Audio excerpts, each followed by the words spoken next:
All right, good afternoon, everybody. Welcome to another Lunch and Learn election. Today we're going to be talking about elections for kids and families. So I'll go through a few housekeeping items. Welcome. Uh, if you feel comfortable, just take some time to identify yourself in the chat. Just say your name and where you're from, your organization, or where you're literally from today, if you want to. Today's program is being recorded and it will be posted on our webpage, and we'll also send it out to those who register for today's Lunch and Learn. If you want to find supporting resources from today's program, whether it be program notes or the PowerPoint slide, it'll also be on our webpage at michiganchildren.org/lunch and learn /. And if you have any questions, write it in the chat box and we'll try to get to them at the end of the presentation. All right, go ahead, take it away, Matt. Thank you, Stephen. And thanks everybody for joining us. Like it or not, here we are. It's election season. I'm sure most of you, like me, are sick of it already, but we're stuck with it. So we're going to make the most of it. So thanks for joining us today. We want to talk a little bit about kind of what's at stake at the election here in Michigan, and maybe some of the things we can talk about, and we can hopefully encourage you and help you in talking with candidates in your local communities about in order really to get engaged in the election, but then also to set us up for future success, which is what we all want to do, is make Michigan a better place to be a kid and to raise a family. So here we are. I mean, Michigan is front and center in this election conversation nationally. There's no better evidence of that than the presidential campaigns.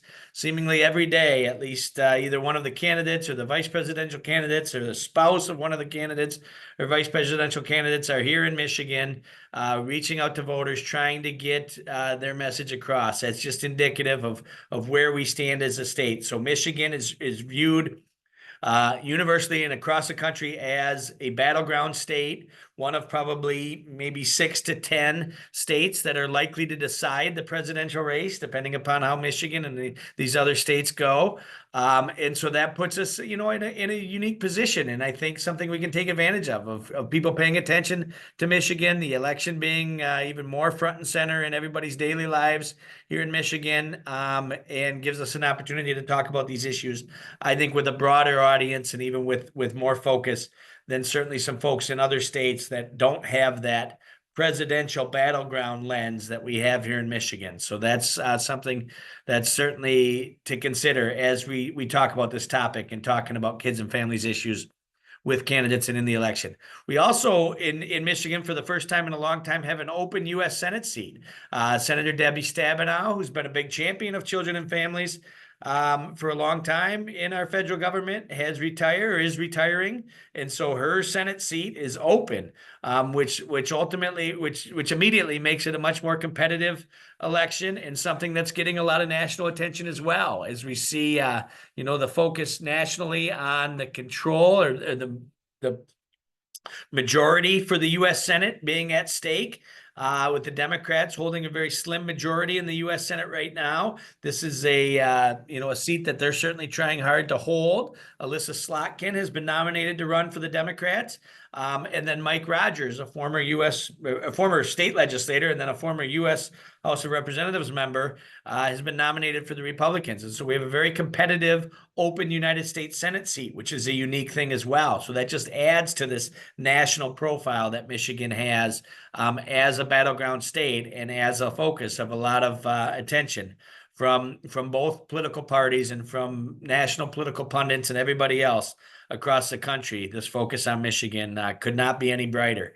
Also, as we do every 2 years, the entire U.S. House of Representatives is up for election. So we have 13 United States House seats, congressional seats here in Michigan. All 13 of those will be decided this November 5th as well. We have a couple that are very competitive and are getting a lot of national attention as well because of the slim majority that the Republicans hold in the U.S. House. And every seat that is, in contention or being contested is getting a lot of attention as well. I mentioned Elissa Slotkin. She's a current U.S. House member. So her seat, with her nominated to run for that U.S. Senate seat, her seat became open, meaning there's no incumbent running And so that's a very competitive seat here in the Lansing, kind of over to Brighton, Livingston County area. Curtis Hertel, a longtime former state legislator, is running against Tom Barrett, another as a Republican, another former longtime state of Michigan legislator, in what's a very competitive, viewed as a very competitive congressional race. Similarly, Dan Kildee, a longtime U.S. congressman from the Flint area, has announced his retirement. And so that opened that seat up as well. And so we have an open seat in the Flint, Saginaw, Midland, Bay City area that's getting a lot of attention nationally as well, and is viewed as very competitive in that regard as well. But all 13 U.S. House seats and a couple of other of them as well, even with incumbents running, are viewed as fairly competitive in nature, but another opportunity for us to engage with federal candidates across the board. And then in our state legislature, we have our entire state house up. So we have 2-year terms in our state house. We have 4-year terms in our state senate, and they are not staggered. So our state senate is not up. So our state senate that's currently in place will return with a 2018 Democratic majority. But the House right now has a very slim Democratic majority as well, but all 110 of those seats are up for election this November. And so that's really a lot of the focus at the state level is on those 110 House seats, with the majority certainly in play. And I'm in Lansing now. I was talking with a number of folks even this morning. There's a lot of speculation as to how this will play out and whether or not the Republicans will be able to regain the majority in the House and what impact that will have on our state government, or if the Democrats are able to maintain or even grow their majority in the state House and what impact that will have on our state government as well. So that's really front and center from a state perspective, is those 110 House seats. So every single state representative seat will be filled this November, either with an incumbent returning to Lansing or somebody new coming to represent those districts in our state government. Also, there are local races and ballot measures across the state. Anything from school board to local government to millage requests and everything else at the state level at the local level are on the ballot here in your communities right now. So there is a lot at stake. Michigan, like I said, is front and center. Even nationally, we're seeing the presidential campaigns recognize that. We're seeing a ton of money being spent by political organizations across the political spectrum on these congressional races, on this U.S. Senate seat, and even on these state House seats. We're seeing a lot of interest. We're seeing television ads starting to crop up across the state. I'm sure everyone's getting sick of it, and everyone will certainly be sick of it by November 5th. But we have to remember that these elections are huge advocacy opportunities. And that's really why we're here today, to talk to you a little bit about that and some of the things that you can be talking about as you get an opportunity to engage with candidates across all levels of government in your local communities here for the next 50 days or so. Go ahead and go to the next slide, Stephen. So that's what I just led into. This is a huge advocacy opportunities. We really view, at Michigan's Children, we really view elections as big advocacy opportunities. We are a nonpartisan organization. We do not endorse candidates. We do not participate in any activities that are viewed in favoring one candidate over another.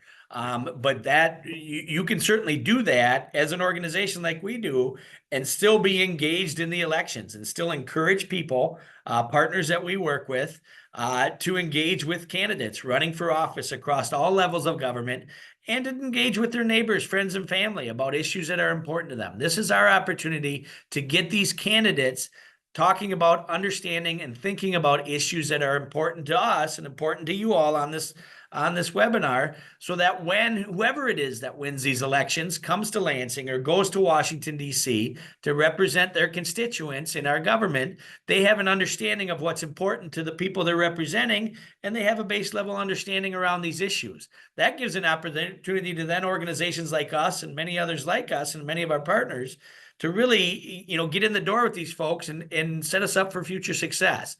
So we really think that elections are a big opportunity, not just for engaging the candidates, but also engaging the general public around the issues that are at stake and where the opportunities are to make our government more representative of the people and create better outcomes for kids and families. One of the big things that we have as an advantage with representing children's issues and working on children's issues, and I just spoke this morning to a large gathering of childcare providers that's here in Lansing today for an annual legislative luncheon, is that our issues really truly are bipartisan. You know, we have seen success under Republican controlled government. We've seen success under Democratic controlled government. We have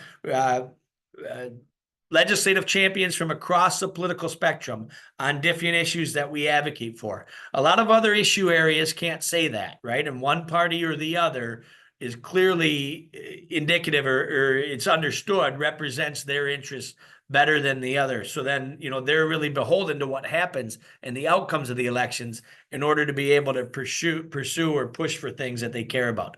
That's not the case with children and families issues. We see broad support across the political spectrum for a lot of the issues that we care about. Now, what the solutions are and what people's ideas are on how to fix some of these problems and how to make things better certainly vary between different political perspectives. But these issues truly are bipartisan. And so we really have an opportunity, more so than a lot of other folks representing different issues, have in engaging with candidates and engaging with people about the things we care about. So like I said, this is really a chance to engage with candidates. And that's what we're going to be talking about today, is how you can engage with candidates, some of the things you should be talking to candidates about, but also not just the candidates. This is an opportunity for us to talk with the general public, to talk with our family, friends, and neighbors. People are going to be right now having conversations around their breakfast tables, around their dinner tables, at home, around issues that they don't normally talk about.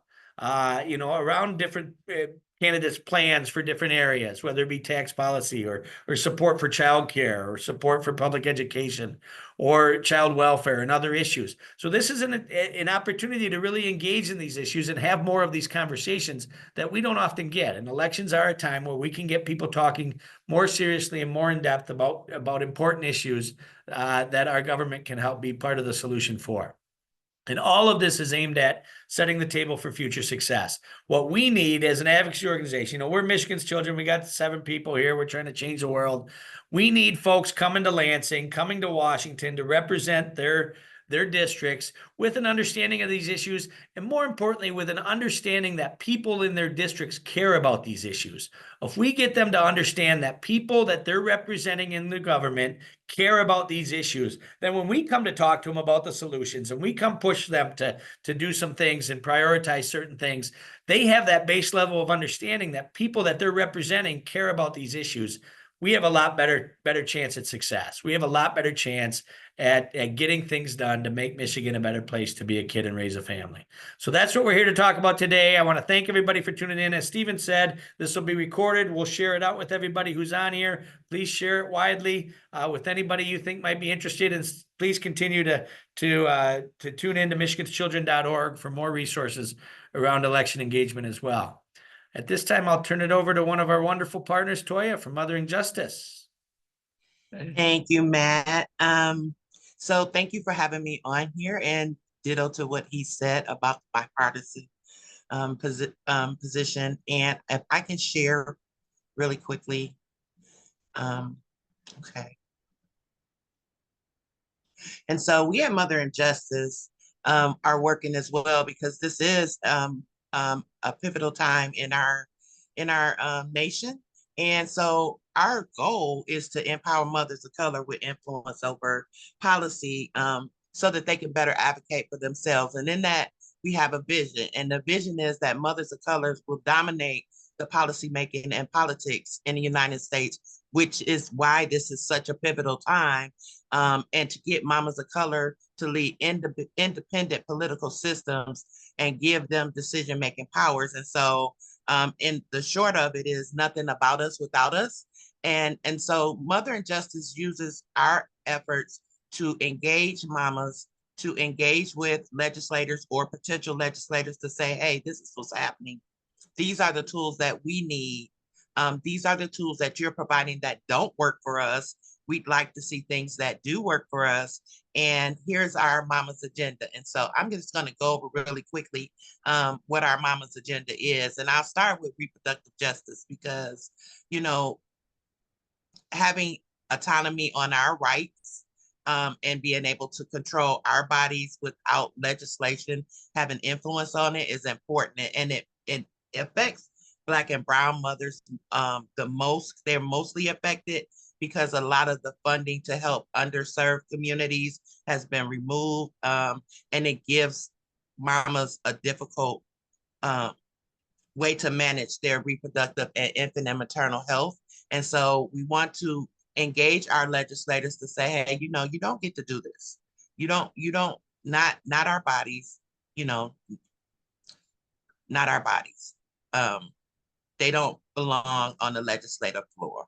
And as a affordable child care organizer, you know, this one is a little bit more personal to me because we want to have affordable quality childcare. We don't want our childcare educators to be making life decisions at the gas station or to be worried about whether their lights will be turned off because they're not making a living wage or because they're worried about how they're going to feed their children. We want them to make a living wage so that the focus will be on educating and keeping our children healthy and safe while they're in their care. And the same for our parents and our families in and around the state of Michigan and the nation. We want our families to be comfortable with leaving their children in the care of others, knowing that it'll be a safe learning environment for their families and they're not working to pay child care. And so we need to have affordable, quality child care. And so we lift that up with our mamas to talk to legislators and hold legislators accountable for assisting us with that. And because Michigan is such a sought after state, this is a good time for moms, Black and brown, to come up and say, hey, this is what we need. This is what we require. How are you going to help us? And when is this going to happen? And so holding people accountable. In addition to that, we have paid leave. We should be able to have a cold and be off and get paid and not have to make a decision. I met a mom at a gas station a few weeks ago, and her daughter, her small child, had just had gallbladder surgery. And she had to leave her daughter at the hospital because she couldn't afford to be off work. She couldn't take off work. And so, you know, she was a little teary-eyed that her daughter was there healing from a major surgery and that she had to make a life decision and leave her daughter in the care of the nurses and go to work. And then we have basic needs like water, electricity, food, those things that we shouldn't have to worry and struggle about. We shouldn't, again, make a life decision at the gas station. Do I fill the car up so that we're able to go to work and to go to school? Or do I put partial gas in the car and buy fruits and vegetables and things that I can attain that are healthy for my family? Or do I buy processed, unhealthy, lower cost items, which can in effect help their health in their families? And so through the Mama's Agenda and through these works with Mother and Justice, we spend a lot of time reaching out to, helping to assist parents to, one, identify what their ask is, and then help them develop that ask so that they can articulate to these legislators and these policymakers what it is they need to be successful. And sometimes it's not always under influenced areas. Sometimes there's middle class families that need support. Sometimes there are families with two working parents that still need those kind of supports. And so we want legislators to recognize our voices, and how we recognize our voices is that we lift them up. And so we spend a lot of time doing that. And that there are a lot of, like you said, the representatives for the state are up, representatives for federal are up. There are a lot of people knocking on doors. There are a lot of people making calls. There are a lot of people sending out text messages on what they promise. And so what Mother Justice wants to do is hold people accountable to what they promise. And how you hold them accountable is you lift up and empower parents to be that voice to say, that's not what you said. That's not what you said. What you said was, and what we said was, and so now let's talk about it. And so building those lines of communication where we're not effectively sitting back and allowing people to make decisions for us that they think may be best, but aren't best for us. And so that's what we spend a lot of our time doing. And in doing that, we've created a BIPOC coalition as well, which is looking at families, the Alana communities, African, Latino, Arabic, Asian, and Native American communities in the state of Michigan, prenatal to 3, and understanding what roadblocks are in the way from them thriving, what tools they need to help them thrive, and what we can do with policy and legislation to assist in that process. And our BIPOC coalition is statewide. And so this coalition is, and I'm going to stop share for a minute. This coalition is a group of people who are not just, hold on, let me try to find it. They're not just educators. They're not just organizations. They're not just, hold on, I'm trying to find it. Oh, technology. Bear with me, you all.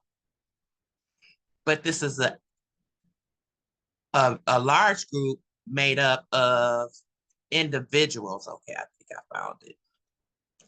And the goal is to bring these individuals and organizations together to figure out best practices and what policies we can lift up and support that pass to help these families prenatal to 3 thrive in Michigan. And so these are just some of the organizations that are represented, but we have parents, we have stay-at-home moms, we have childcare providers, both center and home-based. We have librarians, we have pharmacists. And so we have an eclectic group of people who are looking at these, talking about different challenges in their demographic or their geographic areas. We're not limited to just Southeast Michigan. We have Western Michigan. We're looking to add the UP. And so we're always looking for others that are interested in the same goals as us to come join us. And so through our BIPOC coalition, we're about to start our implementation stage and provide opportunities for us to look at legislation and or policies that we can support, lift up to ensure that our prenatal families, prenatal to 3 can thrive in Michigan. And so Mother and Justice is out on the move. We're boots to the ground. We're working to, again, lift up mamas of color. We're looking to lift up and support local and federal policies that are supportive of us being able to thrive in Michigan. And in addition to that, looking specifically at those prenatal to 3 to see what we can do to change those trajectories as well over the next 2 years. And so, yeah, we got a lot of things going on right now. And so we are on the ground, and you may get a call from us. You may see us knocking on your door. You may see us at your rally. You may see us at a meeting with the legislator. You may see us at a coffee time, because we're going to take every opportunity to engage our families, our mamas, with these legislators, with these policymakers, with these business owners, with these wanna-be elected officials as well. I guess they would be candidates, with these candidates, so that they are comfortable with saying, hey, nothing about us without us. And so that is what's going on with Mother and Justice. And I will pivot back to you, or no, I will pass it to Maddie. Thank you so much, Toya. We are huge fans of Mothering Justice at Michigan's Children. And yeah, so appreciative of the work that you do. So my name is Maddie Elliott. I'm a Policy and Programs Associate at Michigan's Children, and I focus on early childhood policy, including access to childcare, early intervention for babies and toddlers with disabilities, and infant mental health. And I, with all of this in mind, around the opportunity that we have right now with the election coming up in November, I wanted to share a little bit of information about what is within the realm of possibility and what we can be fighting for at the state and federal level to support our families and our communities. At the federal level, there is this wonderful agenda called the Caregiving Agenda. And leaders in the White House and Congress have been pushing for this agenda. And they really could use our help, our voices, reaching out to Congress members, reaching out to the president's office to push for these proposals. One is an expanded child tax credit. If you remember back in 2021, during some of the COVID legislation that came out, they expanded the child tax credit so that it would be refundable, which means that the lowest income families would be able to get the full $3,000 per child, or $3,600 for children under age 6. And the expansion of this tax credit, I think it was increased by several hundreds of dollars, maybe up to $1,000. And what that did was actually cut child poverty in half. It allowed families to have more money in their pockets to provide for the essentials for their kids and families, things like food and housing and extracurricular activities. And so unfortunately, the child tax credit expansion lapsed, and so now there's a reduced amount that families receive each year if they apply for the child tax credit. And so one key part of the caregiving agenda is expanding that tax credit so that we can better serve families who need those extra dollars in their pockets. And the next element of the caregiving agenda is paid family and medical leave. As Toya mentioned before, we as a country, as communities, we deserve to be able to take time off when we're sick, when our families are sick, when our friends are in need of support. We deserve mental health days. We deserve, time to live our lives and to be able to be paid and compensated during that time, just like almost all developed countries in the world currently have. And so we are pushing at the state level for a state paid family and medical leave program. And also at the federal level, many Congress members and the Biden administration are interested in pushing for a paid family medical leave program. So with all of these proposals, we need to be loud and be visible to Congress members and to state lawmakers about our needs around paid family medical leave, around all of these priorities, so that they don't get pushed to the background. And another key part of the caregiving agenda is affordable childcare. Toya also mentioned that, Matt did as well. We know that in Michigan, it's about $12,000 or $11,000 a year on average for childcare per child. And so we did see a really exciting policy proposal from the Biden administration, where they would have, in the Build Back Better plan 2 years ago, Biden proposed capping costs for childcare for families at 7% of a family's income. And unfortunately, one Democrat, killed that bill, killed that part of the bill. And so we still have an uphill battle to push for more affordable childcare. But while I say it's an uphill battle, on the other end of it, as Matt mentioned before, it really is a bipartisan issue. And so it's something that we know lawmakers are paying some attention to, but there are so many parts of our system as a country that need to be addressed, that we need to be as loud as possible so that they focus on childcare and focus on giving families access to the high quality, affordable care that they need. And oh, I muted myself. Another part of the caregiving agenda is to pay childcare educators a living wage with benefits. We know right now in Michigan that childcare educators make on average just $12 an hour. And the Michigan minimum wage is actually going to move up to the $12 an hour soon. And you know, that's obviously not a wage that people can live on. It is really a barrier for people making a career out of childcare, which it really should be. We should get to the point as a society where people can devote their lives to caring for and educating children. People do that right now, but they're literally on public assistance programs and are, you know, struggling to keep a roof over their head. And so we can demand better from the federal government and from the state.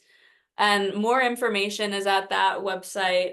There'll be like slides posted on the Michigan Children website where you can get all of this information. Next slide, please. So with all of this context around what we can do federally, I wanted to just share kind of the situation that we're in, or the position that we're in as caregivers, as parents, as people who care about kids and family issues. The reality is that parents are a really powerful voting bloc. Nationally, 9 million people are caregivers in the US, 63 million people are parents, and 70 million people are grandparents. Those are not small numbers out of the 320 million people that we have in the US. This means that we can all band together. We can talk with our family members. We can talk with our friends. We can make commitments toward supporting candidates that prioritize childcare and paid leave and all of these things. We can get together with our neighbors and learn about candidates together, so that it doesn't feel like just some you know, additional thing on your to-do list that might go by the wayside. You can, you know, make a kind of communal effort out of it to pursue candidates that will prioritize your families. And I also wanted to mention the First 5 Years Fund found that 7 in 10 Americans are more likely to go out to vote for candidates who advocate for childcare. And so we are in a moment where if we are reaching out to our candidates, if we are connecting with our community members, we can really shake things up and, you know, make conditions better for families. And one last thing, Moms Rising and the National Women's Law Center shared that across political spectrums, respondents of a survey they conducted favored increasing taxes on wealthy corporations so that they paid their fair share. These tax policy changes could and should be used to pay for care infrastructure policies. So it's really about making sure candidates know we're serious about these things. Next slide. Thank you. And so I wanted to then center in on the state level. So the state legislature in Michigan. We have a child development and care scholarship program for low-income families. It's commonly referred to as the Child Care Scholarship. Used to be called the subsidy. And this scholarship pays childcare businesses to serve low and moderate income families. So the state pays childcare businesses for each child that they care for, whose family uses the scholarship. So in the fiscal year 25 budget, which we are going to begin operating under on October 1st, in that legislation, the legislature increased childcare scholarship rates by 15%. And what we've noticed over the years is that childcare scholarship rates that are paid from the state to childcare businesses are far too low for them to actually provide high quality care, for them to pay their childcare teachers wages that they deserve, for them to, you know, just continue functioning as a program. And what we've seen is that the market has, you know, has it has essentially made it so that parents, what they pay is represented in the market rate survey that goes out, that reflects the childcare scholarship rates. And so since parents can't pay, you know, they're struggling to pay even $10,000, $11,000 for childcare. That means that the state rates that are charged or that are paid to childcare businesses are far too low. And what we need to see is the state investing more and more into childcare as we are also as a state expanding the GSRP program, or the free preschool program, which is pulling 4-year-olds out of some childcare programs and making it harder for childcare programs to stay in business. What we know is that we need to make sure that legislators understand that the early childhood system is a system. It's not like you can just invest in GSRP preschool and leave out prioritizing and investing in childcare businesses and the families that they serve. I also wanted to mention that we are prioritizing at Michigan's Children, urging the state to implement automatic eligibility for parents, so that parents who are deemed income eligible for the childcare scholarships can start utilizing the childcare scholarship right away while their application processes. What we see right now is that it can take up to 6 weeks and sometimes even longer for parents' childcare scholarship application to be reviewed and accepted. And parents can't afford to wait that long without childcare while they're working, while they're trying to go to school and support their families. And so that is another major priority that we have for the childcare scholarship, is to make sure that parents can start utilizing the scholarship right away once they're deemed income eligible. Next slide. And so we also wanted to share some information about a policy proposal that has come out of the Michigan Childcare Provider Collective. So the collective is a new organization advocating for the childcare industry. It is an organization by childcare providers for childcare providers. And right now, their main focus is implementing an annual childcare educator bonus. So what we all understand in the childcare field is that childcare teachers are paid far too little. And that means that the rate of turnover for teachers in childcare is like 50%. And that is really hurting childcare businesses' ability to function and improve their quality and just stay afloat as they're constantly, you know, having a revolving door of teachers. We think that the state can prioritize and invest in the childcare system by directly compensating childcare teachers through a bonus. So first, the retention bonus would be a $1,500 bonus per year, paid in 2 installments for all childcare educators employed at a licensed program. And then childcare educators who have a child development associate's degree or a higher qualification like a bachelor's degree would receive that $1,500 along with an additional $1,500 for a total of $3,000 annually.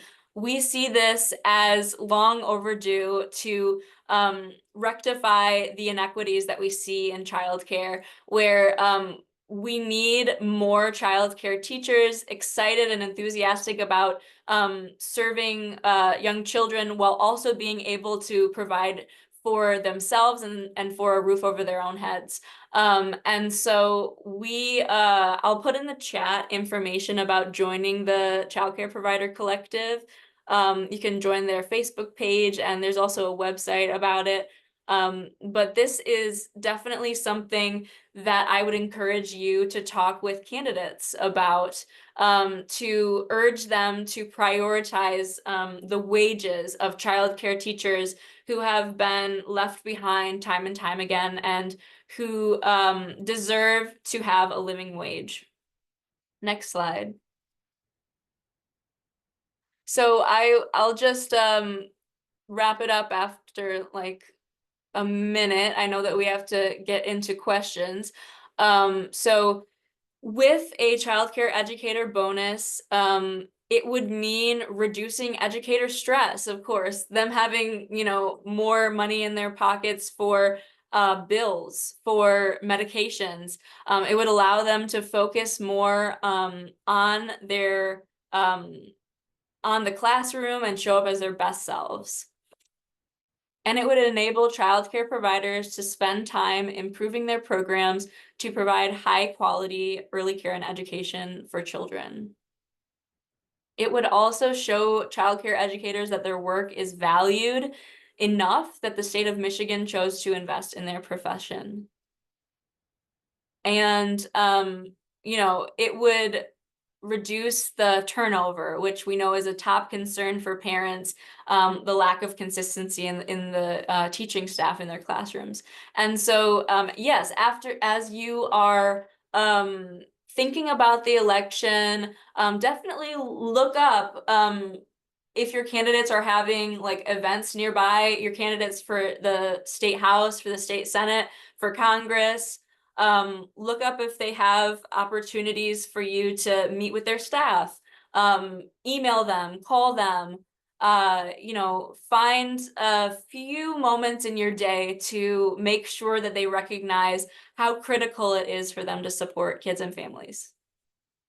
And I'll pass it back over to Matt. Oh, well, I also share the excitement that you have with candidates as well. Absolutely. Well, thank you, Toya and Maddie. This is great. These are concrete examples of issues that you all can be talking with candidates in your communities about. Toya's organization, Michigan's Mothering Justice, is doing this work on the ground in communities throughout the state in engaging with candidates. And then I love the idea of holding them accountable then to the promises that they make. We've all heard candidates promise to prioritize these issues and about all the good things that they're going to commit to and do when they're in office. Well, the first step of that is to get them to make those promises. Then we can do the part of holding them accountable and making sure that these things do get prioritized and things do happen. But the issues that Toya raised, and certainly the issues that Maddie raised, both at the federal level and the state level, are concrete examples of common sense solutions to challenges that we know exist, that we know are front and center and top of mind for individuals and folks on this call, and a lot of the folks that you all interact with on a daily basis in your communities. And so, it's crunch time. Like I said at the beginning, we're all probably either already sick of it or certainly going to be sick of it by November 5th, but we've got about a month and a half left. Absentee voting will start soon. Early voting will start soon. And this is crunch time, and candidates are going to be out there in your communities making their faces shown and showing their faces and getting out and meeting with people to talk about issues that are important to them as they try to find every vote that they can to be successful in these races. So this is our opportunity to engage them on these issues, to talk about how these issues impact you and your daily lives and the other constituents that they're trying to represent. And then that gives us an opportunity when whoever wins the election comes to Lansing or goes to Washington to start to get them to understand what the solutions are and to push for things that will make the systems better. So that's where that we, like I said before, we thank everybody for tuning in. We're here to answer any questions anybody might have. I don't know if any have been put in the chat, but please put them in the chat now or however you want, or you can reach out to us in the future with any questions or any ideas you have or any questions that you may have when you do interact with candidates, and any follow-up that may need to happen, or even just feedback that you do get, is certainly helpful for us. We hear often from partners that we work with at the local level about interactions that they have with candidates during the campaign season, and then we're able to use information from those interactions in our dealings with these folks once they are elected here in Lansing or in Washington as well. So that feedback is certainly helpful for us as well. So please provide that. If you do have interactions with candidates at any level around any of these issues, we're happy to hear about it.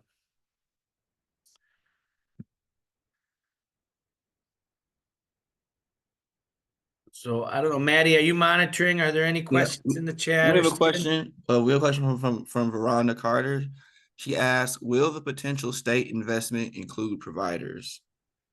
So that's a great question. So that's absolutely what we're fighting for. So, I mean, there's a number of different levels to that. But one thing, I mean, Maddie talked about the scholarship rates, right? The child care scholarship rates.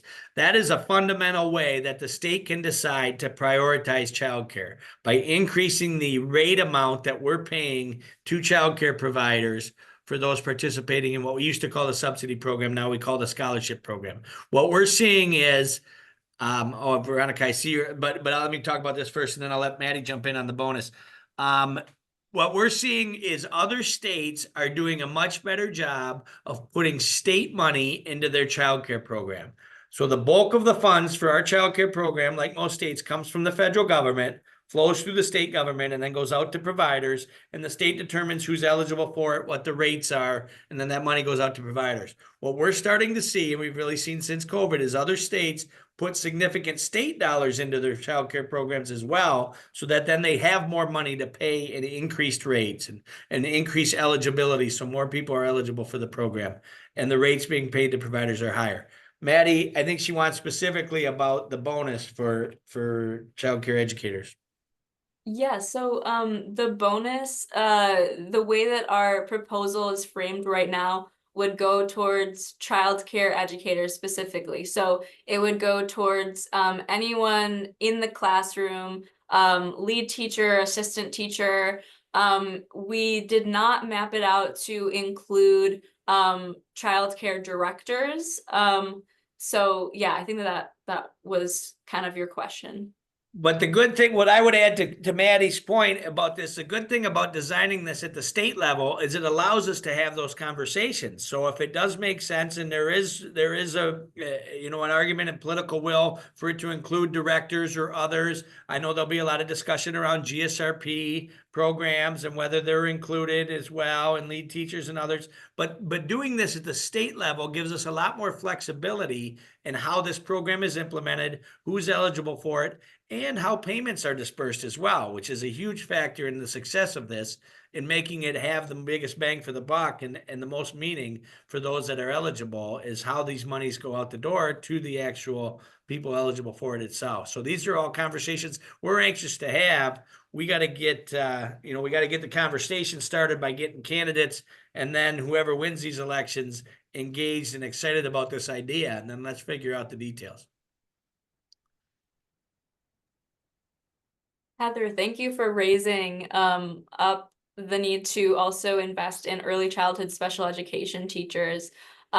So the way that this program is designed now, or this policy proposal, it would go toward community-based organizations or childcare programs. So if the early childhood special education teachers were employed by a child care program or a CBO, then they would be eligible. But we're very happy to have conversations about how we can adapt this plan, this proposal. I'll put my phone number or my email in the chat, and definitely connect with me about some of your ideas.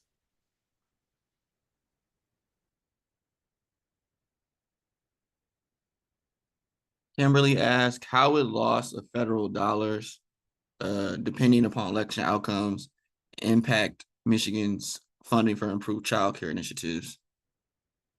That's a great question, Kimberly, and something I think that we all need to be very cognizant of. So I started in the beginning talking about the bipartisan nature of this issue.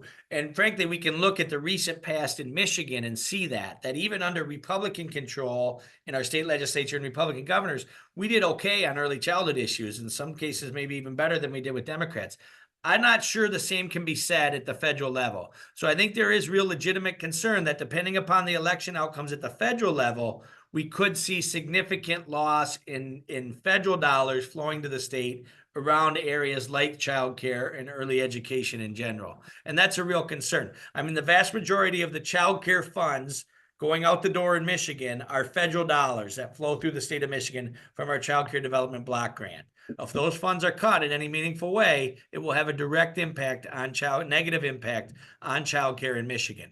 We're trying to get the state to increase state funding to supplement that federal dollars, but that's all based on the notion that the federal dollars at least stay the same or continue to increase as well. And if that doesn't happen, if the federal dollars start to get cut, we're going to be in big trouble here in Michigan around our childcare system. We already are in big trouble with our childcare system, but it'll be extremely detrimental if we see any reduction in early childhood or childcare funding at the federal level based on the election outcomes.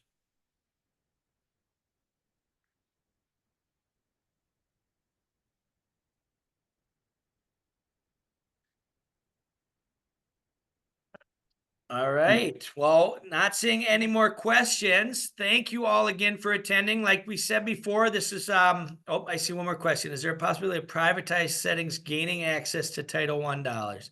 This is an interesting conversation.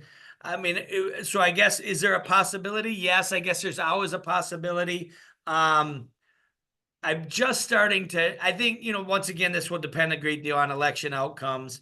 I think there's a broader conversation just starting to happen around Title I, but around childcare in general and the privatization and even private equity investment into some of these early childhood issues and others that we're starting to see just the very beginning stages of. So I would say stay tuned on that. I think that there'll be a lot of concern and I don't know, a lot more discussion to happen around Title I in particular after post-election, regardless of what happens in the election. But the privatization of some of these things is an issue that comes up from time to time, and I think we'll start to see more conversations around probably into next year, depending upon the outcomes of the election.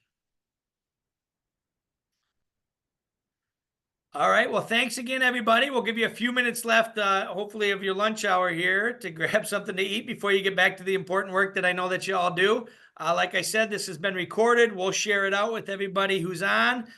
Please feel free to share it with anybody you think might be interested. And please continue to engage with us at michiganschildren.org for more resources around the election, and give us any feedback that you get from talking with candidates. We want to hear it. It helps us as we start to strategize how we're going to move the needle here next year as the new legislature, both at the state and federal level, gets seated. Thank Thanks, you. everybody. Goodbye. Thank you.